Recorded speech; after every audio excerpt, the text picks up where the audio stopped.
ഹരേ കൃഷ്ണ. സർവം ശ്രീ രാധാകൃഷ്ണാർപ്പണമസ്തു. ഇന്ന് ഞാനിട്ട ഒരു വീഡിയോയ്ക്കകത്ത് എങ്ങനെ ഭഗവാനെ നിരന്തരം ഓർമ്മിക്കാം, അല്ലെ ഭഗവാനുമായിട്ടുള്ള ആ സമ്പർക്കം നിലനിർത്താമെന്നാണ് പറഞ്ഞത്. അതിന് ബാക്കിയായി കുറച്ചുകൂടി പറയണമെന്ന് എനിക്ക് തോന്നി. നമ്മൾ ഭഗവാന്റെ നാമജപങ്ങളിലൂടെ ഭഗവാനെ ഓർക്കുക, ഭഗവാന്റെ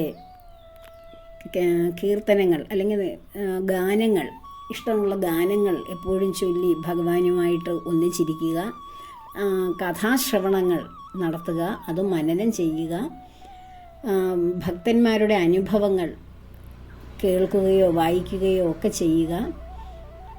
കൂടുതൽ സമയം ഭഗവാന് വേണ്ടി നീക്കിവെക്കാൻ ആഗ്രഹിക്കുന്നവർ പുരാണ ഗ്രന്ഥങ്ങൾ, ഭാഗവതം വായിക്കുക, രാമായണം വായിക്കുക, ഭഗവത്ഗീത വായിച്ച് മനസ്സിലാക്കുക. അങ്ങനെ ഓരോ കാര്യങ്ങളും ജ്ഞാനപ്പാന വളരെ വ്യക്തമായി ശ്രദ്ധയോടുകൂടി ഗ്രഹിച്ചു കഴിഞ്ഞാൽ വളരെ പ്രധാനപ്പെട്ട ബ്രഹ്മസത്യങ്ങളാണ്. പ്രപഞ്ച ഉൽപ്പത്തി മുതൽ ഇവിടുത്തെ മനുഷ്യ ജീവിതത്തിൻ്റെ നൈമിഷികത വരെയും അതിൽ പറയുന്നുണ്ട്. അപ്പോൾ ഇങ്ങനെ ഓരോ ഗ്രന്ഥങ്ങളും വായിക്കുക, മനസ്സിലാക്കുക, അതിലൊരു ശരിക്കും ഒരു ടേസ്റ്റ് വരിക. രുചിയുള്ള ആഹാരം ഇഷ്ടമായിട്ട് കഴിക്കുന്നത് പോലെ ഈ ആത്മജ്ഞാനത്തിലേക്ക് കടന്നു വരുവാൻ ഒരു ഇഷ്ടം ഉണ്ടാവുക. നമ്മൾ ഇത്രയും വർഷം ഇവിടെ ജീവിച്ച് പല വിധത്തിലുള്ള ചിന്തകളാണ് നമ്മുടെ ഉള്ളിൽ കടന്നു വരുന്നത്. കാരണം നമ്മൾ ബന്ധപ്പെടുന്ന സാഹചര്യങ്ങളും വ്യക്തികളും ജീവിതവും ഒക്കെ നമ്മളെ ചിന്തിപ്പിക്കുന്നത് ആ ഒരു തലത്തിലേക്കായിരിക്കും. അപ്പോൾ ആ ചിന്തകൾ ഒടുങ്ങണമെങ്കിൽ അവിടെ മറ്റൊരു ചിന്ത കടന്നു വരണം. അതിനുവേണ്ടി ചെയ്യേണ്ട മറ്റൊരു കാര്യമെന്ന് വെച്ചാൽ, രാവിലെ ഉണരുമ്പോൾ തന്നെ നമ്മൾ നമ്മുടെ കർമ്മങ്ങളെല്ലാം ചെയ്തതിന് ശേഷം നമ്മൾ അടുക്കളയിലേക്ക് പ്രവേശിക്കും. അപ്പോൾ നമുക്ക് പലവിധ ചിന്തകൾ, മക്കളുമായി ബന്ധപ്പെട്ടത്, ഭർത്താവുമായി, ഭാര്യയുമായി, അല്ലെ കുടുംബമൊക്കെയായി ബന്ധപ്പെട്ടത്, കൂട്ടുകാരുമായി ബന്ധപ്പെട്ട കാര്യങ്ങൾ, ഇങ്ങനെയൊക്കെ ഉള്ളതൊക്കെ ഓരോന്നോരോന്നായി പതുക്കെ പടി കടന്ന് നമ്മുടെ മനസ്സിലേക്ക് പിച്ചവീച്ചു വരും. ആ അവസരത്തിൽ നമ്മൾ അതിനെയൊക്കെ ആട്ടി ഓടിക്കണം. എന്നിട്ട് അവിടെ പ്രധാനപ്പെട്ട ഒരാളുമായിട്ട് അങ്ങോട്ട് സംസാരിക്കാൻ തുടങ്ങണം. ആരുമായിട്ടാണ്? ഭഗവാനോട് അങ്ങോട്ട് സംസാരം തുടങ്ങണം. എങ്ങനെയാണ് സംസാരിക്കേണ്ടത്? ഒച്ച വെച്ച് സംസാരിക്കേണ്ട, മനസ്സുകൊണ്ട് വർത്തമാനം പറയണം. ആവശ്യം പോലെ പറയാനുള്ള കാര്യങ്ങളെല്ലാം അങ്ങോട്ട് പറയണം, സംസാരിക്കണം. മനസ്സുകൊണ്ട് ഒരാളോട് എന്തുമാത്രം കാര്യങ്ങൾ സംസാരിക്കാൻ നമുക്ക് കഴിയും? ആരും അറിയുന്നില്ല. നമ്മൾ ജോലികളൊക്കെ ചെയ്യുന്നു, ഓരോരോ കർമ്മങ്ങൾ ചെയ്യുന്നു, പക്ഷേ നമ്മൾ ഒരാളുമായിട്ട് നിരന്തരം വർത്തമാനം പറഞ്ഞുകൊണ്ടിരിക്കുകയാണ്. എന്തൊക്കെ കാര്യങ്ങൾ നമുക്കിനി ചെയ്ത് തീർക്കാനുണ്ട്, എന്തൊക്കെ ആവശ്യങ്ങളുണ്ട്, എന്തെല്ലാം ആഗ്രഹങ്ങൾ ഇനി ബാക്കി നിൽക്കുന്നു, എന്തൊക്കെയായി തീരണമെന്നുണ്ട്. ഇതൊക്കെ അങ്ങോട്ട് ഭഗവാനോട് മനസ്സുകൊണ്ട് വർത്തമാനം പറഞ്ഞുകൊണ്ടിരിക്കുക. അപ്പോൾ ഭഗവാൻ നമ്മളിൽ നിന്ന് വിട്ടുപോകില്ല. അതൊക്കെ കേട്ടുകൊണ്ട് നമ്മുടെ ഉള്ളിൽ തന്നെ ഇരിക്കും. അങ്ങനെയൊന്ന് പ്രാക്ടീസ് ചെയ്ത് നോക്കിക്കേ. ഇനി അതൊക്കെ നമുക്ക് പറ്റുകയുള്ളൂ ഭഗവാനെ ബലമായിട്ട് ഉറപ്പിക്കുവാൻ. അല്ലെങ്കിൽ നമ്മൾ വളരെ ചെറിയ കുട്ടിയായിരിക്കുമ്പോൾ ചെറിയ ചെടികൾക്ക് വളം ഇട്ടിട്ടല്ലേ അത് നല്ല കരുത്തുള്ള ചെടി ആയിട്ട് വൃക്ഷമായിട്ടൊക്കെ വളരുന്നത്. അതുപോലെ തന്നെ ചെറിയ ചെടിയായിട്ടിരിക്കുമ്പോൾ, ചെറിയ കുട്ടിയായിട്ടിരിക്കുമ്പോൾ തന്നെ നമുക്ക് ഭക്തിയുടെ വിത്തുകൾ, ഭഗവാന്റെ ആ വിത്തുകൾ നമ്മുടെ ഉള്ളിലേക്ക് വരണമായിരുന്നു. അങ്ങനെ ഏതെങ്കിലുമൊക്കെ ജന്മത്തിൽ ഭഗവാനെ അറിയുവാനുള്ള ആഗ്രഹത്തോടെ അലഞ്ഞവരാകും നമ്മളിൽ ഓരോരുത്തരും. അതുകൊണ്ടാണ് ഈ മനുഷ്യജന്മത്തിൽ, ഈ രൂപത്തിൽ, ഈ പേരിൽ നമ്മൾ ഭഗവാനെ ആഗ്രഹിച്ചോടിയെത്തുന്നത്, ഒരു സത്സംഗത്തിൻ്റെ ഒരു കൂട്ടായ്മ ഉണ്ടായത്. അപ്പോൾ ഈ ഭക്തർ തന്നെയാണ് ഏറ്റവും പ്രധാനപ്പെട്ട ഗോപന്മാർ ഭഗവാന്റെ. അപ്പോൾ എവിടെ ഇരുന്നായാലും, ലോകത്തിൻ്റെ ഏത് കോണിലിരുന്നായാലും, ഏതോ ഒരു ദിക്കിലിരുന്ന് ഭഗവാനെ നാരായണ, ഭഗവാനെ കൃഷ്ണ, എൻ്റെ ഭഗവാനെ എന്നൊന്ന് വിളിച്ചാൽ മതി, അവിടേക്ക് ഭഗവാൻ ഓടിയെത്തും. അപ്പോൾ ആ ഭക്തരോടുള്ള ശ്രദ്ധയൊന്ന് ആലോചിച്ച് നോക്കൂ. എൻ്റെ അമ്മ പറയും, ഭഗവാനോട് സ്നേഹത്തോടു കൂടി, ഭഗവാനെ എത്ര നമ്മൾ വാത്സല്യത്തോടെ സ്നേഹത്തോടൊക്കെ, എൻ്റെ ഭഗവാനെ നീ എന്നെ ഓർക്കുന്നില്ലല്ലോ, ഇങ്ങനെയൊന്നും നീ എന്ന് സംബോധന ചെയ്യരുത്.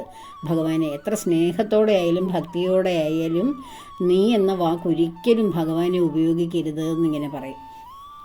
അത് കാരണം എന്താണ്? ഈ അഖിലാണ്ടകോടി ബ്രഹ്മാണ്ഡ നായകനായ ഭഗവാനെ നമ്മൾ നീ എന്നൊക്കെ വിളിച്ചാൽ നമ്മുടെ തലത്തിലേക്ക് ഭഗവാൻ മാറുകയല്ലേ ചെയ്യുന്നത്. അപ്പോൾ ഭഗവാനെ നമ്മൾ നിരന്തരം ഭഗവാനോട് പരാതിയൊക്കെ പറഞ്ഞുകൊണ്ടിരിക്കണം. ഇനി ഞാൻ എൻ്റെ തന്നെ ഒരു എക്സ്പീരിയൻസ് പറയുകയാണ്. അത് ഒരു കേൾക്കുന്നവർക്ക് അത് ബുദ്ധിമുട്ട് തോന്നരുത്. ഞാൻ എൻ്റെ കാര്യം എനിക്ക് അറിയുള്ളൂ പറയാൻ. അതുകൊണ്ടാണ് ഞാൻ എൻ്റെ അനുഭവങ്ങളിരുന്ന് പറയുന്നത്. എൻ്റെ കുട്ടികളൊക്കെ വളരെ കുഞ്ഞായിട്ടിരുന്ന സമയത്താണ് ഞാൻ സ്കൂളിൽ ജോയിൻ ചെയ്യുന്നത്.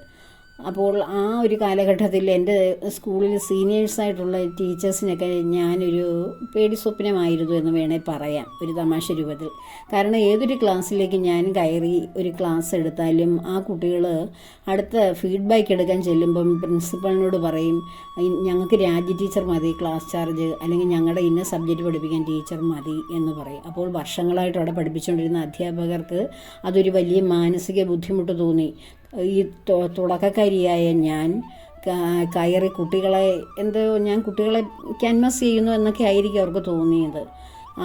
എനിക്കൊന്നും അറിഞ്ഞുകൂടാ, കുട്ടികളെ സോപ്പിട്ട് വയ്ക്കാനോ അല്ലെങ്കിൽ എൻ്റെ ഒപ്പം നിർത്താനോ അതിൻ്റെ ഒന്നും ആവശ്യമില്ല. നമ്മൾ ഡെഡിക്കേറ്റഡ് ആയിട്ടൊരു വർക്ക് ചെയ്യുന്നു, അല്ലെങ്കിൽ ചെയ്യുന്ന ജോലിയെ നമുക്ക് അറിവുള്ളതാണ് എങ്കിൽ അതിൽ നമുക്ക് മാക്സിമം നമ്മൾ അറിവ് നേടിയതാണെങ്കിൽ അതിൻ്റെ ഇടയിൽ വേറെ ഒരു കള്ളത്തിൻ്റെയും ആവശ്യം വരുന്നില്ല. അപ്പോൾ ഒരു പ്രൊഫഷണൽ ജലസി അത് സ്വാഭാവികമാണ്, എല്ലാ മണ്ഡലങ്ങളിലും ഉള്ളതാണ്. അപ്പോൾ അങ്ങനെ വന്നപ്പോൾ ഈ പഠിത്തത്തിന് ഉപരിയായിട്ടുള്ള സോഷ്യൽ ആക്ടിവിറ്റികളും അങ്ങനെ കുട്ടികളെ കലാമത്സരങ്ങളിൽ പങ്കെടുപ്പിക്കുവാനും സ്കൂളിൽ അങ്ങനെയുള്ള വിശേഷങ്ങൾ വന്നു കഴിഞ്ഞാൽ അതിലെല്ലാറ്റിലും ഞാൻ സജീവമായതോടുകൂടി എനിക്ക് മുന്നേ അവിടെയുള്ള സീനിയർ ടീച്ചേഴ്സ് ഏകദേശം റിട്ടയർമെൻ്റൊക്കെ ആയവരൊക്കെ തന്നെയുണ്ട്. അവർക്കൊക്കെ എന്തോ ഒരു അസ്വസ്ഥത എന്നോട്. അതെല്ലാം അവിടെ ഉണ്ടായിരുന്ന പ്രിൻസിപ്പൽ മാഡവും ഒരു ടെമ്പററി ഹാൻഡാണ്.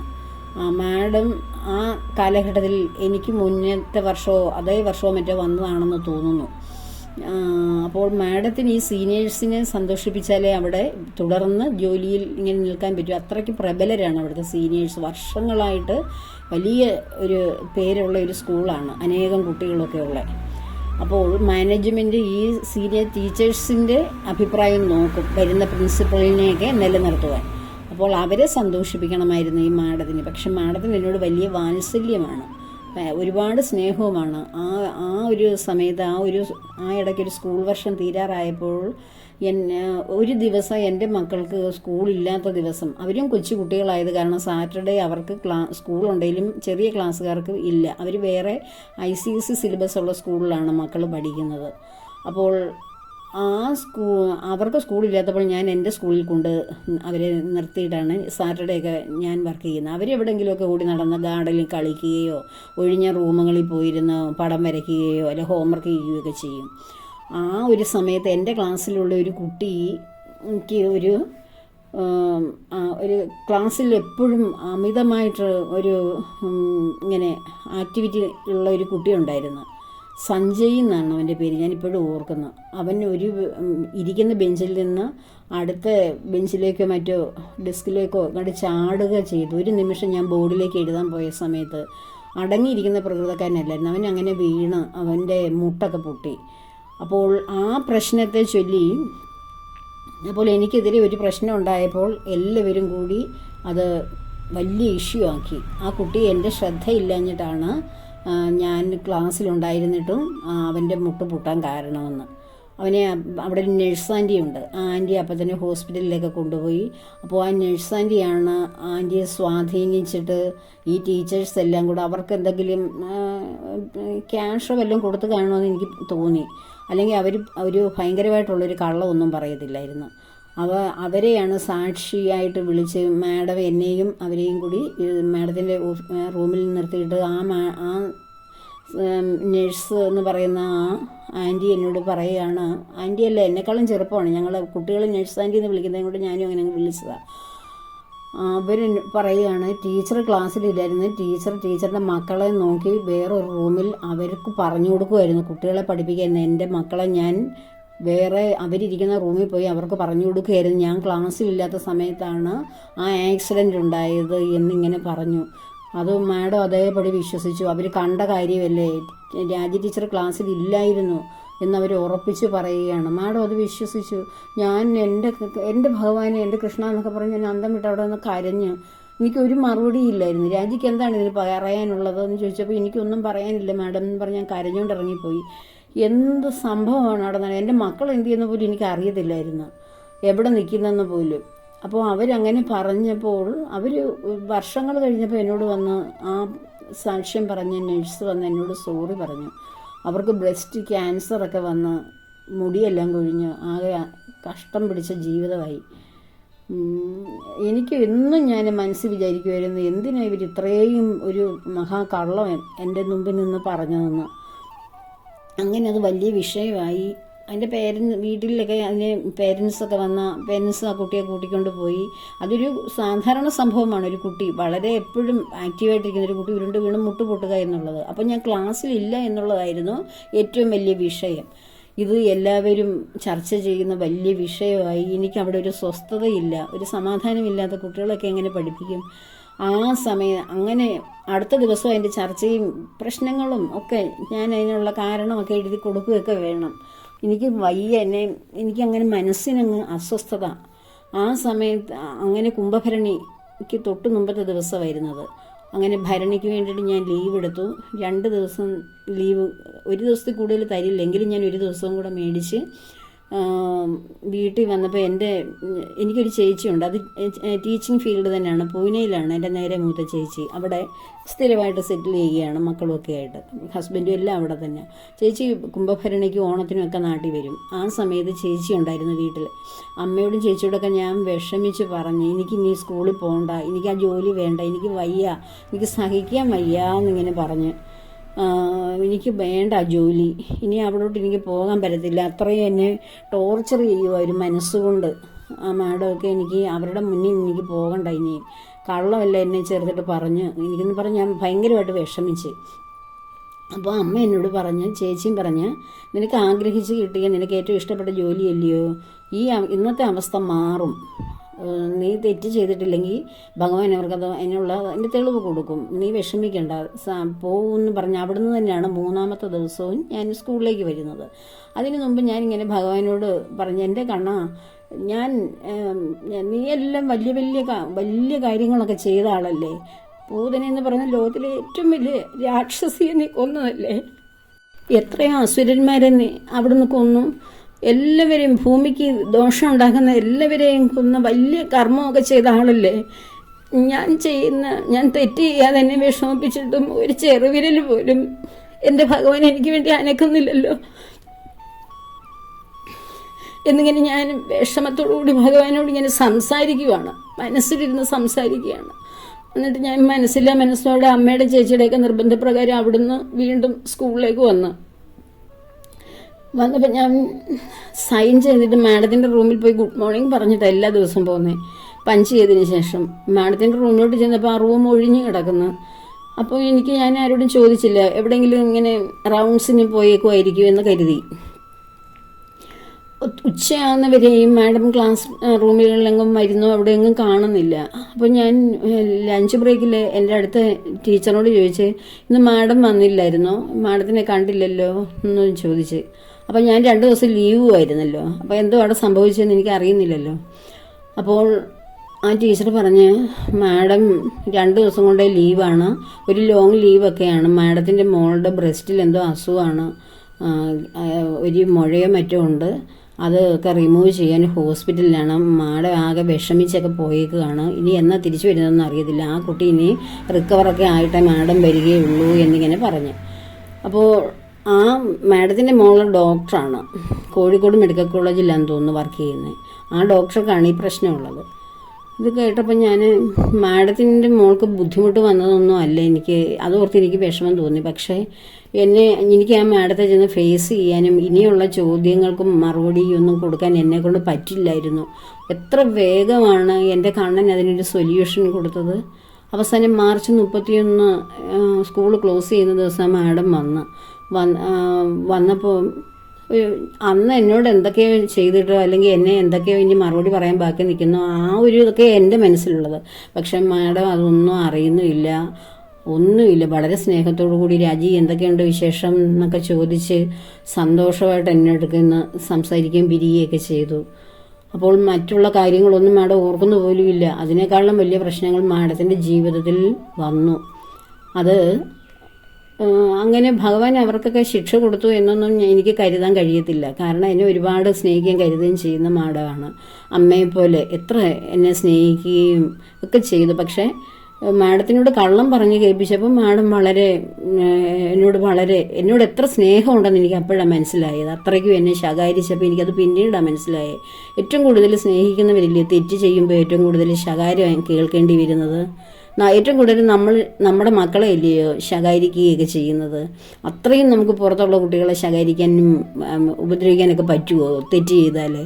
അപ്പോൾ മാഡം എന്നെ ഏറ്റവും കൂടുതൽ സ്നേഹിച്ചിരുന്നത് കൊണ്ടാണ് എന്നെ ഏറ്റവും കൂടുതൽ വഴക്ക് പറഞ്ഞതും എന്നെ വേദനിപ്പിച്ചതും. അതിന് കാരണക്കാരി ആരായിരുന്നു? അത് മറ്റൊരാളുടെ സാക്ഷ്യം പറഞ്ഞത്. പിന്നീട് ഞാൻ അറിഞ്ഞു അവരൊക്കെ ബാക്കിയുള്ളവരെല്ലാം ചേർന്ന് കള്ളം പറയാൻ വേണ്ടി അവർക്ക് പൈസയൊക്കെ കൊടുത്തിരുന്നു എന്ന്. അപ്പോൾ നോക്കിയേ, ഭഗവാനോട് ഞാൻ മനസ്സുകൊണ്ട് സംസാരിച്ചതേ ഉള്ളൂ. എവിടെയും ക്ഷേത്രത്തിൽ പോയോ അല്ലെ ഭഗവാനെ എന്നെ വിഷമിപ്പിക്കുന്ന ആ അന്തരീക്ഷം ഒന്ന് മാറ്റാൻ ഞാൻ ഇന്ന വഴിപാട് ചെയ്തേക്കാം എന്നൊന്നും ഞാൻ ഒന്നും പറഞ്ഞില്ല. എൻ്റെ മനസ്സിലിരുന്നുകൊണ്ട് എൻ്റെ കണ്ണാ നീ വലിയ വലിയ കാര്യങ്ങളൊക്കെ ചെയ്തതല്ലേ, എൻ്റെ ജീവിതത്തിൽ ഈ ഒരു കൊച്ചു കാര്യത്തിന് ഒരു ചെറിയ കാര്യം പക്ഷെ അതെന്നെ വല്ലാതെ വിഷമിപ്പിക്കുകയാണ്. എനിക്ക് മുന്നോട്ട് പോകണമെങ്കിൽ എനിക്ക് ഇനി പറ്റത്തില്ല അവിടെ. പിന്നെ ഞാൻ എല്ലാവരുടെയും നിർബന്ധത്തിന് ഞാനങ്ങ് പോവുകയാണ്. എനിക്കിതിനൊരു സൊല്യൂഷൻ വേണം. നിനക്കതിന് കഴിയില്ലേ കണ്ണാ എന്നിങ്ങനെ ഞാൻ ചോദിച്ചതേ ഉള്ളൂ. അപ്പോൾ അതിനൊരു എന്നത്തേക്കും സമാധാനമായിട്ടുള്ള ഒരു അന്തരീക്ഷം ഉണ്ടായി. ഒരിക്കലും പിന്നെ എൻ്റെ സീനിയേഴ്സ് ടീച്ചേഴ്സ് അവരുടെയൊക്കെ മനസ്സ് കാണാൻ മാറ്റി. ആ സ്കൂളിലെ ഏറ്റവും എല്ലാവരും സ്നേഹിക്കുന്ന ടീച്ചറാക്കി എന്നെ മാറ്റി. സീനിയേഴ്സും ഒക്കെ എല്ലാവർക്കും ഏത് കാര്യവും ഞാനുമായിട്ട് ചർച്ച ചെയ്യുകയും നമ്മുടെ രാജ്യക്കുട്ടി ഇല്ലെങ്കിൽ ഇവിടെ ഒരു രസവും ഇല്ല എന്നവരെപ്പോഴും പറയും. അത്രയ്ക്ക് എല്ലാവർക്കും ഞാൻ പെറ്റാണിരുന്നത്. അപ്പോൾ ആ ടീച്ചേഴ്സൊക്കെ പോയി, റിട്ടയർമെൻറ്റ് കഴിഞ്ഞ് പോയി. പക്ഷേ ഒന്ന് വിളിച്ചാൽ, ഞാനതാ പറഞ്ഞത്, ഒന്ന് വിളിച്ചാൽ മനസ്സുരുകി ഒന്ന് വിളിച്ചാൽ ഭഗവാൻ നമ്മുടെ ഹൃദയത്തിലേക്ക് ഓടി വന്ന് ആ ഹൃദയത്തിൻ്റെ വേദന തുടച്ചു മാറ്റും. അതാണ് നമ്മുടെ ഭഗവാന്റെ സ്നേഹം. ഭഗവാനെക്കുറിച്ച് പറയുമ്പോൾ എൻ്റെ ഓരോരോ അനുഭവങ്ങൾ, ഒത്തിരി അനുഭവങ്ങളുണ്ട്. ഓരോ കാര്യങ്ങൾ വരുമ്പോഴാണ് ഞാൻ ഓർക്കുന്നത് ഓരോരോ അനുഭവങ്ങൾ തന്നെ. അതാണ് ഞാൻ ഇങ്ങനെ സംസാരിക്കുന്നത്. എനിക്ക് ഏറ്റവും കൂടുതൽ എനിക്ക് സംസാരിക്കാൻ അറിയാവുന്ന ഏക വിഷയം ഭഗവാന്റെ വിഷയങ്ങളേ ഉള്ളൂ. വേറെ ഒന്നും എന്നെ സന്തോഷിപ്പിക്കത്തില്ല. വേറെ ഒന്നും ഞാൻ വിശാലമായിട്ട് ഇങ്ങനെ സംസാരിക്കത്തുമില്ല. ഈ വിഷയം സംസാരിക്കുകയാണെങ്കിൽ ഞാൻ എത്രയോ മണിക്കൂർ വേണേലും സംസാരിക്കും. എത്ര ഒരു മടുപ്പും ഇല്ലാതെ ആരോടും ഈ വിഷയങ്ങളൊക്കെ സംസാരിച്ചുകൊണ്ടിരിക്കും, ഭഗവാനുമായിട്ട് ബന്ധപ്പെട്ട കാര്യങ്ങൾ. അതാണ് എന്നെ സന്തോഷിപ്പിക്കുന്ന കാര്യം. പക്ഷേ ഒരു സോഷ്യൽ മീഡിയയിലേക്ക് വന്ന് അതിൻ്റെ ഒരു പരിധിക്കുള്ളിൽ നിന്ന് സംസാരിക്കാൻ പലപ്പോഴും പറ്റാതെ പോകുന്നു. കാരണം എത്ര സംസാരിച്ചാലും പിന്നെ എനിക്ക് ബാക്കിയായിരിക്കും കിടക്കുന്നത് സംസാരിക്കാൻ. പിന്നെ ഒരു സമയപരിധി കൊണ്ട് അവിടെ അങ്ങ് നിർത്തിപ്പോകുന്നതാണ്. അപ്പോൾ